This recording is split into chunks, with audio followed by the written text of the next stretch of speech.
कालू कौवा बेफिक्र जंगल में घूम रहा था, तभी उसे किसी के रोने की आवाज आती है।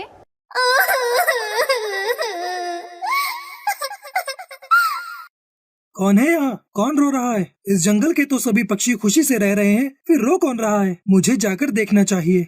कालू कौवा पेड़ से नीचे आया तो वो देखता है कि एक चिड़िया बैठी हुई रो रही थी। अरे चिड़िया, तुम क्यों रो रही हो और कहाँ रहती हो तुम?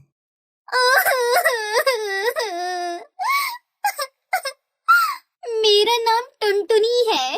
मैं इसी जंगल की नदी के पास रहती हूँ। पता नहीं मेरा परिवार कहाँ चला गया। मेरे पास ना तो रहने के लिए घर है, ना ही खाने के लिए कुछ भी सामान है। कालू कौवा उसकी बातें सुनकर बोलता है, टुनटुनी, मैंने शायद तुम्हारे परिवार को सुबह देखा था। अच्छा, कहाँ है वो लोग? मुझे उनका पता दे दो, मैं उनके पास चली जाऊंगी। नहीं, तुम उनके पास नहीं जा सकती। तुम्हें अपने परिवार वालों के बारे में जानकर बड़ा दुख होगा कि उनको जिगरबाज ने अपना खाना बना लिया, इसलिए तुम अब उनके पास कभी नहीं जा सकती। ये सुनकर टुनटुनी चिड़िया और भी ज्यादा रोने लगी। कालू टुनटुनी को वहीं रोता हुआ छोड़कर चला गया, लेकिन थोड़ी देर बाद कालू कौवा वापस आ जाता है। उसके हाथ में खाने का सामान था।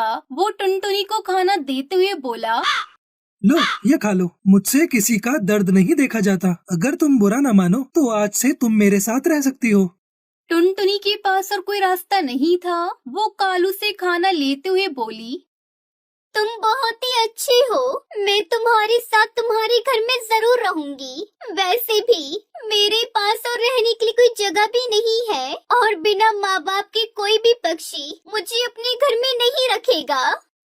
कालू कौवा टुनटुनी को अपने घर ले आता है। टुनटुनी को देखकर कालू के माता पिता उस पर बहुत ही गुस्सा करते हैं। तू इस चिड़िया को अपने घर क्यों लेकर आया? इसे भगा यहाँ से। माँ, अब ये हमारे साथ ही रहेगी। इसके माता पिता को जिगरबाज ने अपना शिकार बना लिया है। इसके पास रहने को कोई जगह नहीं है। इसके पास जगह नहीं है तो हमारे घर को तूने अनाथ आश्रम समझ रखा है क्या? ये चिड़िया यहाँ नहीं रह सकती।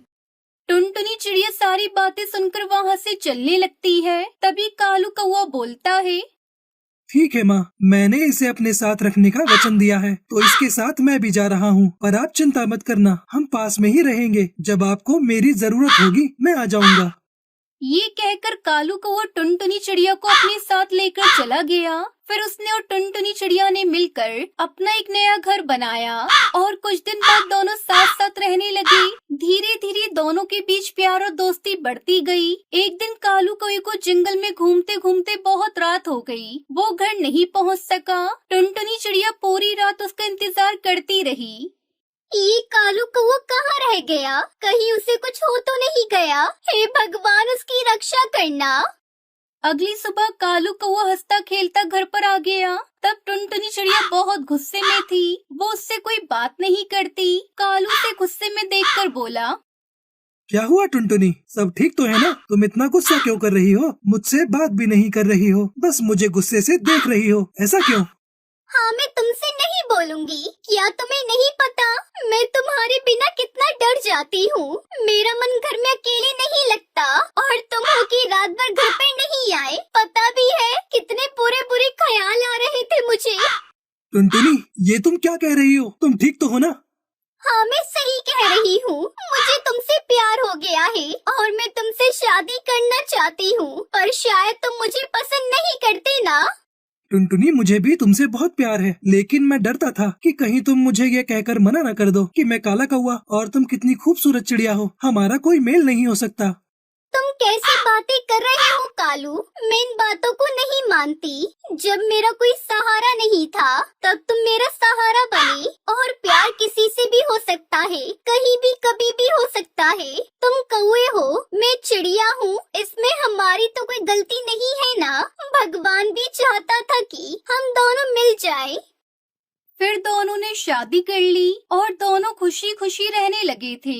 लेकिन ये बात बाकी पक्षियों को हजम नहीं हो रही थी। फिर एक दिन कुछ बाजों ने टुनटुनी को अकेला पाकर उस पर हमला कर दिया। तभी वहाँ कालू कौवा भी आ जाता है और घायल टुनटुनी को देखकर उसको बहुत गुस्सा आ जाता है और वो उन बाजों पर हमला कर देता है जिससे वो सभी घायल हो जाते हैं। फिर कुछ पक्षियों ने एक मीटिंग बिठाई और कालू टुनटुनी को भी वहाँ बुलाया। तब टुन्नू चिड़ा मुखिया हरिया तोता से कहता है, मुखिया जी, ये देखो, जंगल में नया रिवाज चल गया है। कौवे और चिड़िया के बीच प्यार चल रहा है। आज से पहले तो ऐसा कभी नहीं हुआ। ये तो पक्षी दल के नाम पर कलंक होगा। इस रिश्ते को देखने से अच्छा है कि हम टुनटुनी चिड़िया को ही मार दे। तब कौवे का सरदार कड़कनाथ सेठ बोला, हम तो इनको नहीं मारेंगे क्योंकि कालू कौवे ने कोई गलती नहीं की है। उसने एक बेसहारा चिड़िया को सहारा दे दिया और उसके साथ रहा। आखिर तुम लोग तब कहाँ गए थे जब टुनटुनी बेसहारा थी? अगर ये टुनटुनी हमारे पास आती तो हम इसको सहारा नहीं देते क्या? ये बात सुनकर टुनटुनी उन सबसे कहती है, ऐसा नहीं है कि मैं आप सबके पास नहीं आई थी, मैं तुम सबके पास आई थी। तुम सबने मुझे कहा कि जब तुम्हारे माँ बाप नहीं है तो हम तुम्हें फ्री में खाना क्यों खिलाएंगे, इसलिए मुझे कालू कौवे के साथ रहना पड़ा। अब आप लोग उसे अच्छा माने या बुरा माने, लेकिन मैं कालू के बिना नहीं रहूंगी। मैं इनके साथ ही रहूंगी, चाहे कुछ भी हो जाए। अगर तुम्हें कालू के साथ ही रहना है तो इस जंगल को छोड़कर कहीं और चले जाओ। मेरे जंगल में ऐसे अजीब रिश्ते नहीं बनेंगे। ठीक है मुखिया जी, पर मैं कालू के परिवार को उससे अलग नहीं करना चाहती, इसलिए मैं अकेली यहाँ से बहुत दूर चली जाऊंगी।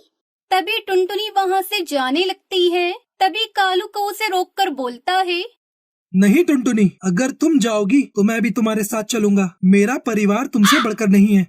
फिर कालू कौवे की माँ उससे कहती है, टुनटुनी बेटा, आज तुमने हम सबका दिल जीत लिया। सच में प्यार से बढ़कर कुछ नहीं होता। तुम जहाँ चाहो दोनों जा सकते हो। हम तुम्हें वहीं पर मिलने आएंगे। फिर घर वालों की सहमति लेकर कालू और टुनटुनी बहुत खुश हुए और उस जंगल को छोड़कर दूसरे जंगल नदी किनारे अपना घर बसा लिया। दोनों एक दूसरे के साथ बहुत खुशी से रहते थे और कालू के परिवार वाले कभी कभी उससे मिलने भी आते थे। उन दोनों के प्रेम के चर्चे आसपास के जंगल में फैल चुके थे। सभी पक्षी ये कहते थे कि भाई, कालू ने टुनटुनी से शादी करके बहुत अच्छा किया। ऐसा करने से सब पक्षियों के बीच में प्यार बढ़ जाएगा। किसी को किसी से भी खतरा नहीं होगा। सब एक साथ मिलजुल कर रहेंगे। लेकिन कुछ पक्षी अभी उनके विरोध में ही बातें करते थे। लेकिन ऐसी बातें तो चलती रहती हैं। कालू कौवा और टुनटुनी चिड़िया एक साथ बहुत खुश थे।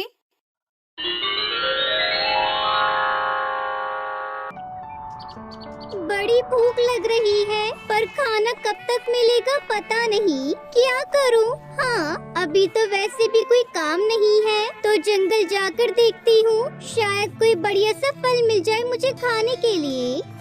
ऐसा सोचकर टुनटुनी चिड़िया उड़कर जंगल की तरफ चल दी। टुनटुनी चिड़िया एक बहुत ही गरीब और अनाथ चिड़िया थी। उसकी माँ उसे जन्म देते ही चल बसी थी और पिता टुन्नू चिड़ा एक शिकारी पक्षी का शिकार हो गए। टुनटुनी चिड़िया कड़कनाथ सेठ के यहाँ मजदूरी किया करती थी। लेकिन सच ये था कि टुनटुनी के रूप में कड़कनाथ सेठ उसके परिवार को एक मुफ्त की नौकरानी मिल गई थी। कड़कनाथ सेठ की बीवी सुंदरी कौवी टुनटुनी चिड़िया से सारा दिन घर के काम करवाती और उसे खाना भी नहीं देती।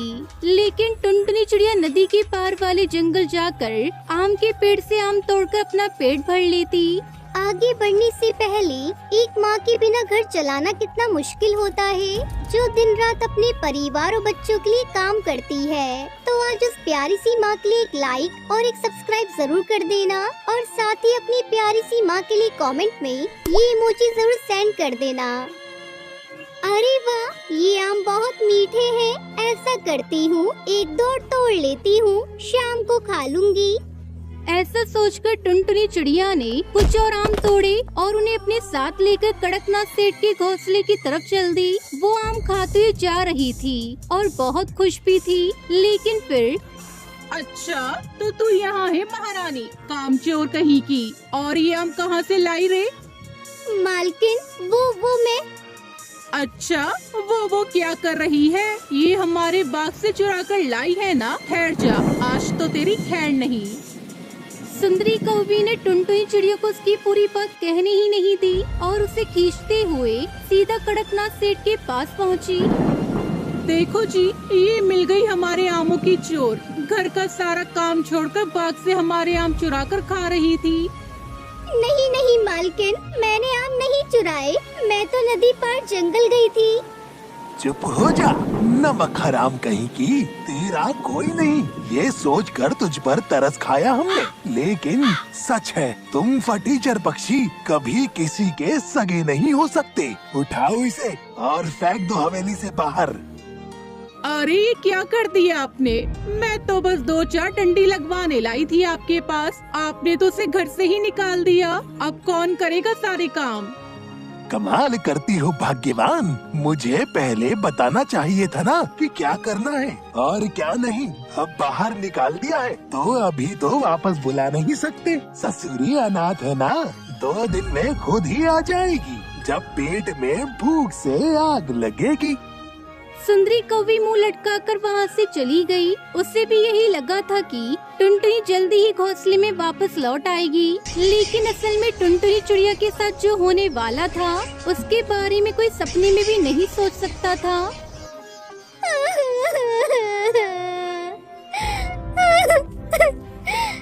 माँ, बाबा, आप क्यों चले गए मुझे छोड़कर? अब मैं कहाँ जाऊँ? मेरा तो कोई घर भी नहीं है। टुनटुनी चिड़िया बस रोए जा रही थी। उसे कुछ सोच नहीं रहा था कि तभी उसकी नजर सामने बैठे कुछ पक्षियों पे पड़ी जो बड़े मजे से रसीले आम खा रहे थे। उन्हें आम खाता देखकर टुनटुनी चिड़िया को कुछ सूझा और वो सीधा जंगल गई, उसी आम के पेड़ के पास जहाँ से उसने आम तोड़कर खाए थे। और फिर इस दुनिया में सिर्फ तुम ही हो जिसने मुझे बिना मारे या मुझसे कोई काम करवाए बिना अपने मीठे मीठे फल दिए मुझे खाने के लिए। तो क्या तुम मुझसे दोस्ती करोगे? क्या मैं यही तुम्हारे पत्तों की छांव में बैठ जाऊं? टुनटुनी चिड़िया के ऐसा कहते ही उस पेड़ की पत्तियां जोर जोर से हिलने लगी और फिर अचानक पेड़ के ठीक नीचे की जगह पर हवा का एक तेज झोंका आया और वो जगह बिल्कुल साफ सुथरी हो गई। ऐसा लगा मानो पेड़ ने खुद टुनटुनी चिड़िया को बैठने के लिए जगह दी हो। ये देखकर टुनटुनी चिड़िया बहुत खुश हो गई। शुक्रिया दोस्त, अब अगर तुम बुरा न मानो तो क्या मैं एक और आम ले सकती हूँ? पहले जो मैं लेकर गई थी वो सारे वही गिर गए जब मालकिन ने मेरे कान खींचे थे। टुनटुनी चिड़िया के ऐसा कहते ही आम के पेड़ से एक बड़ा सा रसीला आम नीचे टुनटुनी के बिल्कुल पास आ गिरा। ये देखकर टुनटुनी बहुत खुश हो गई। मजा आ गया दोस्त, अगर मुझे पहले पता होता कि तुम मेरे दोस्त बन जाओगे तो मैं बहुत पहले ही तुम्हारे पास आ जाती। अब सब अच्छा होगा, तुम्हारे मीठे मीठे आम और बातें करने के लिए तुम, लेकिन रहने के लिए घोंसला तो अब भी नहीं है मेरे पास। घोंसले के बारे में सोचकर टुनटुनी चिड़िया एक बार फिर से उदास हो गई और उसकी आंखों में आंसू भी आ गए। लेकिन तभी आम का पेड़ जोर जोर से हिलने लगा। ऐसा लग रहा था मानो बहुत तेज तूफान आ गया हो। ये देखकर टुनटुनी चिड़िया घबरा गई और पेड़ से दूर जाकर खड़ी हो गई। तब टुनटुनी चिड़िया ने देखा कि तेज हवा से ही पेड़ के पत्ते टूटकर गिर रहे हैं। टुनटुनी सोच में पड़ जाती है। ए पेड़ दोस्त, तुम अपने इतने सारे पत्ते क्यों गिरा रहे हो? अच्छा, अब मेरे समझ में आया, तुमने मेरे घोंसले के लिए पत्ते गिराए हैं। अब मैं तुम्हारे पत्तों से अपना घोंसला बनाऊंगी। टुनटुनी चिड़िया की खुशी का तो ठिकाना ही नहीं था। टुनटुनी को मानो सब कुछ मिल गया हो। वो उन पत्तों के इकट्ठा कर कर सुंदर सा पत्तों का घर बनाती है और कुछ ही दिनों में वो पत्तों का घर बनाकर तैयार कर लेती है। बहुत बहुत शुक्रिया दोस्त, तुमने मेरी इतनी मदद की। अब मैं कभी नहीं रोऊंगी, हमेशा खुश रहूंगी। टुनटुनी चिड़िया को अब खाने के लिए आम और सुख दुख बांटने के लिए एक नया दोस्त मिल गया था। इस तरह टुनटुनी चिड़िया खुशी खुशी पत्तों के घर में रहने लगती है।